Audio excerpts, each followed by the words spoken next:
Welcome to Think Big with Dan and Qasim. Join hosts Dan Melnick and Qasim Masood as they explore big ideas, limitless possibilities, and engage with visionaries, entrepreneurs, and thought leaders who dare to dream big, get inspired, motivated, and find practical tips for personal growth.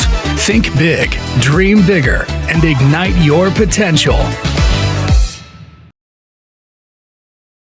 Welcome to Think Big with Dan and Qasim. If you want to go ahead and introduce yourself, tell us where you live and what you do for a living. Of course. Thank you, Dan, for inviting me. I live in Miami and I'm an Argentinian. I came from Argentina almost a year and a half ago. I arrived to Miami. I'm the CEO and co-founder of a CPG product here in the US that we manufacture in Chicago. We essentially do frozen raspberries and we cover them with chocolate, which is super simple, but it's hyper delicious. Everybody's loving it. So we have a couple of products that we are putting out there in the US market for you guys to go and grab some. Awesome. So did you move to Miami to start this business, or I guess what gave you this idea? Yeah, that's a good question. I knew that the US, there was a gap and in the right timing for me to bring this product over. So I started picking up the phone from Argentina, trying to connect with people from the chocolate industry and here in the US. And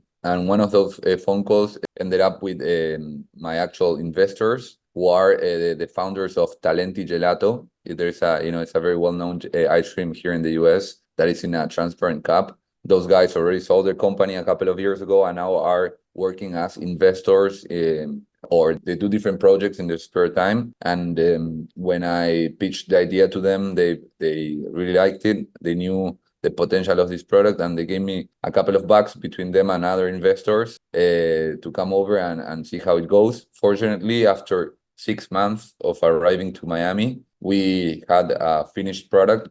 I think I came over with my partner, Marcos de la Pia, and we came over together, and we first were living in Airbnbs, then we finally rented an apartment together. And we were a bit fortunate, luck, but also I think we were very committed with our mission of having a great product here available and with the best standards. That's what we end up achieving after 6 months of arriving. And from then on, we convinced other investors to chip in some investment in our project and allow us to keep on growing and keep on pushing forward what we're doing right now. Awesome. So what's your background? Did you have a company in Argentina before? I guess how did you get the investment from this group?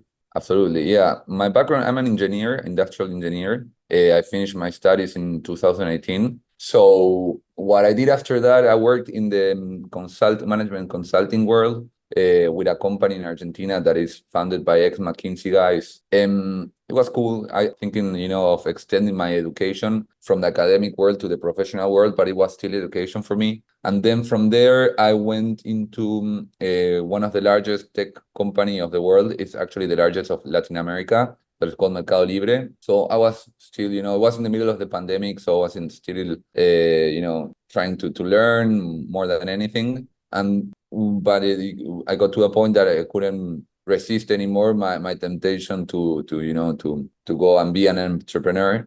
I know it's very romanticized right now, that world of being an entrepreneur, and people are writing books about it, but I really felt the need in my guts. And that's how I met first in Argentina. I met a company builder that was pairing biotech people from the academic world with people in the business world. So that's where they got me and paired me with them. But we had and they actually injected us some money and see how it goes. But we had a false launch.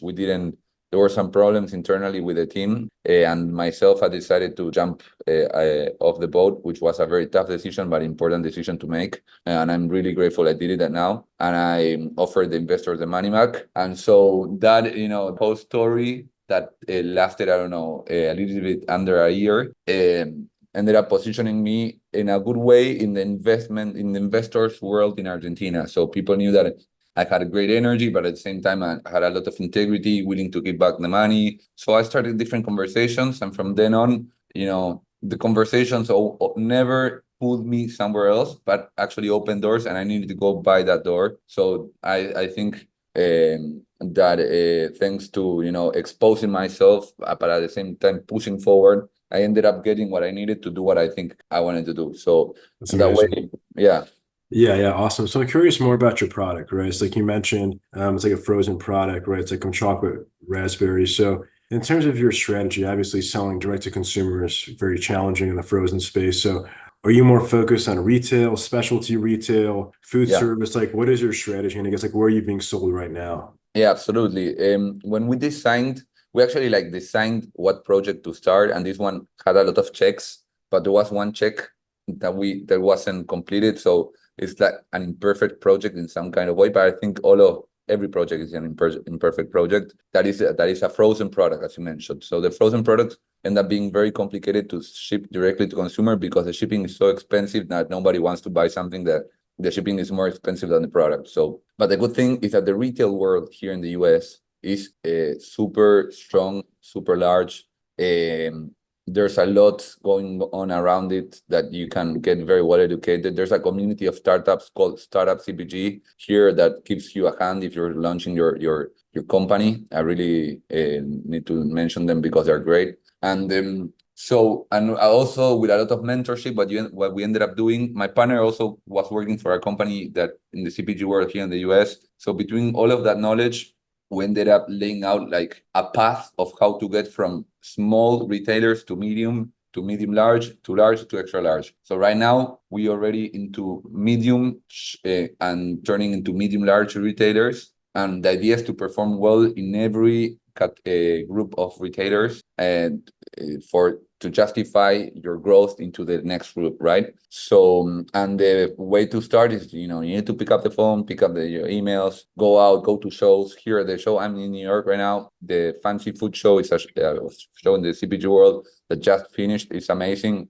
You go out there, you meet a lot of people. You're probably not gonna forget 99% of them, but the 1% that you keep in touch with end up making the difference. So, but it's going out there, expose yourself, put the right energy, and put the right thinking. The last thing I want to say about it is that we had some things that at the present moment seemed like problematic or like a miss from our side, but ended up doing great for us. It's not like the cliche way of saying this, but actually we were so energetic about launching our project that pushing it forward constantly that now looking back and also looking forward, because I'm still that way, I know that sometimes taking a little bit extra time on things end up, really playing in your favor. It's actually sometimes is what you really need is some time, and there's no way around it. So no matter how energy you're putting into something, how anxious you are about something, sometimes you need to consider time as a key factor, for making, in our case, a great product,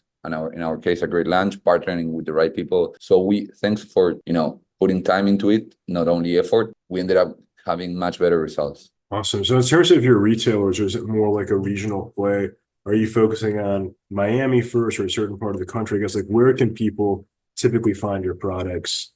Just I obviously kind of the Texas side. I'm just curious about that. Absolutely. Yeah. We are very happy to launch right now with GoPuff. GoPuff is a delivery app that delivers to your place under 15 minutes. And we cover in that way a lot of different regions. So that's the best accessible way to go find us. We also do Dash Marts with DoorDash. They also cover the central to west area. The GoPuff is more the east side. And now we are in different retailers. We even launched with one that then ended up going to bankruptcy. So we then lost a client, but we are in retailers. So the strategy of growing into retailers is the following for us: is as long as we have distribution and we want to go there, but then what you really need to be taking, we're still in the process of trying to understand what's our best region to put all of our energy and money into it to grow the brand. So that wouldn't be justified if you're a small brand to do nationwide marketing investments, because you're probably gonna burn out. But we are right now, with profitable margins growing into different areas. So in that way, nobody is hiring us. And when the right moment comes, I think we're going to be taking a decision on where it would be our targeted area to really create the best brand loyal consumers in a specific area. So we're right now we're seeing that, but we are manufacturing in Chicago. We are of course selling there in Fresh Time. It's a local retailer there. Then we also are in New York. We are in West Side Market in New York City. All of these areas also have co-path, so you can also have it delivered. Then we have in the West Coast, we are in Bristol Farms in LA, then Nugget Market more in the San Francisco area. In Texas, right now, we are mostly with Dashmart, but we were with this Foxtrot, it's called. Yeah, no, Foxtrot, yeah. Yeah, so we were with Foxtrot. I went to buy, but fortunately, what we are also in a position right now that being into these retailers got us distribution, and having distribution now in these areas will allow us to grow into new retailers. So we already played the game of the chicken versus the egg, and we have already the distribution to push everything forward. Hey y'all, it's Dan Melnick, the CEO of Zing, and I wanted to share a special offer for all of our listeners. Right now, if you need software development services, we'll give you 2 weeks of a free trial. Do you need to update your website? Do you want to build a mobile app? Do you want to update something that you've been working on for a long time? We've worked in a high-level technologies like AI, machine learning, blockchain. So shoot me a text, 817-874-2208. Thank you. Do you guys do like a lot of like in-store tasting? I think it's like, how do you get people to actually try your products? Yeah, that's a good question. Yes, our product is very easy to understand, so people are very willing to try it. Raspberries with chocolate is super easy, and it's a bite-sized. Everybody knows what it is. And once you try it, it is really an explosion of flavor. And it's a very interesting experience. People love it, almost all of them. And so we are really being strategic on doing in-store demos and samplings. Because we know that the conversion rate of people trying it and end up buying it is very effective. Then also we're doing different promotions with GoPuff. So in that way, people can, connect with us in social media advertising and have the product delivered in under 15 minutes. That connection is very special also, because if you are doing advertising and you're suggesting that the viewer to go to a store that is 30 minutes away, maybe they will never will. But if you have the ability to deliver the product in under 50 minutes, that makes a huge difference. So that's another way of getting our product out there and people to know us. Yeah, and then we're trying to partner, with the right influencers, micro influencers. We really don't want to spend money, on paying stupid amounts that, as you may heard of before in other stories. We are really conscious on how much are we spending. So we try to partner the right way. We are now diving deep into what's revenue sharing models with influencers. That way, they're going to be paid the amount it corresponds to the volume they brought to us. So we're diving deep into that. And what else? So yeah, that's mostly it. And then we do very strong with the Talenti guys that are really mentoring us. We do very strong promotional plans with every store we get into. And they are very well thought out. Like, for example, the buy one, get one, what's the discount you're going to be doing, when are you going to be doing it, what's the total amount you're going to be doing. So, and also not to get used to the consumer that to buy your product always with a discount. So you need to do it like with the right spacing in between discounts. So we are working on that, and we are very confident we're having great promotional calendars for retailers to want to work with us. And so yeah, that's the way we're pushing forward, our brand. Awesome. What would you say is like the one biggest piece of advice that you wish you knew before you started this company? Before I started this company, I learned a lot with my mistakes. That's what happens to most of the people. So my biggest mistakes were with the company I founded before this one. What I really noticed is that someone who's positive and with energy and with really wanting to go out there, what they can really, step over with is and commit the biggest mistake is when you have a lot of wishful thinking. Wishful thinking is something magical and excellent, and you can really use it on your favor. But sometimes it will really make you go over different red flags. So that's where wishful thinking is something you don't want when you're stepping over red flags, because red flags are colored red. There's no way around it. If they're red, it's because they're red. So you better, observe that, point it out, and do an objective analysis on the situation. And when red flags are red, then the sad thing is that maybe you're super optimistic about everything, but, it's doomed, or the problem is really big because of the color of the flag. So wishful thinking is probably my biggest threat right now, and still is. So that's something I really incorporate right now in what I do. And So yeah, Are you, and I, are you able to share like what specifically happened? Maybe yeah, like more detail. Yeah. yeah.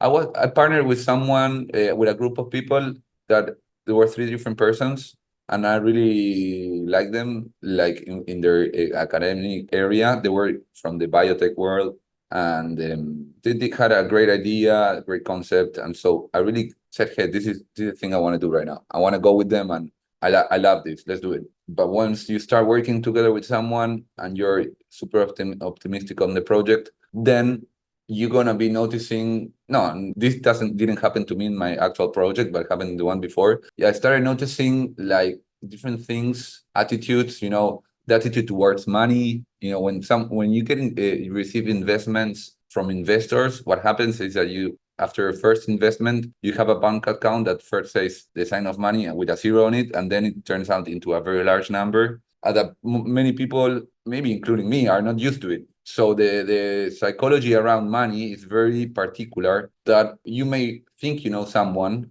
but you really know them in many. You maybe need even more things than knowing how they work with money. But money is one very important aspect on how people are with the around it. So when we got money injected, I started in attitudes that were not suitable for a partnership, and I thought they were gonna really bring us down as a company. But at first, I didn't want to admit it to myself mostly. But once you step over the same stone a couple of times, you say, okay, I cannot foolish myself any longer. I need to admit that this is a problem. Of course, we had a lot of conversations around it.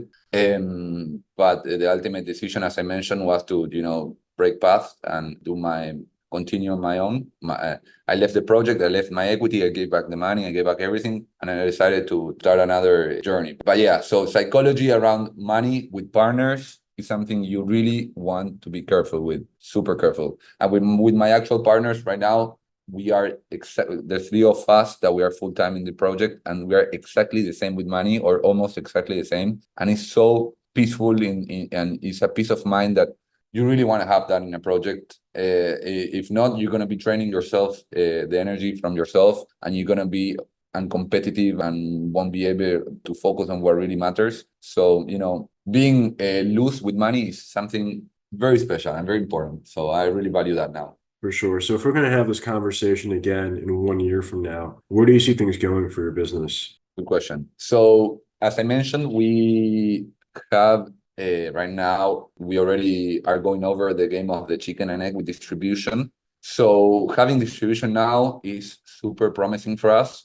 And we have a great product. I'm really confident about that. And I have no doubt around that. So it's only a matter of me delivering with my team on what's going to be, pushing the product forward, putting it in front of buyers of the different retailers, different accounts, growing to accounts. So I think next year we're going to be having a revenue probably 10x the one we have now, because we're small. It's not difficult to multiply that many times. And have a couple of accounts, one or two accounts that are big enough for a great percentage of the country to get to know our product. Awesome. So if somebody watching this wanted to reach out to you, do you mind sharing your website, social media, I guess best ways to get in contact? Absolutely, yeah. So our product is called Baris, Baris. As I mentioned before, frozen raspberries with chocolate. Our Instagram account is called Everybaris. So instead of everybody's, Everybaris. And our webpage is also everybaris.com. And there, if you go into our webpage, you'll find the contact email. So I don't need to spell it right now, but you can find a way to contact me or my team. And following us on Instagram would be fun, because as I'm telling you, I expect a 10x growth for the next 12 months. So seeing that in first hand is always fun, right? So yeah, that's the best way. So, well, Luca, thank you so much for your time today. Absolutely, thank you, Dan, and for insisting me on having the podcast. It was super fun. It was great meeting you, and we'll stay in touch. Thank you. All right, bye. Bye bye.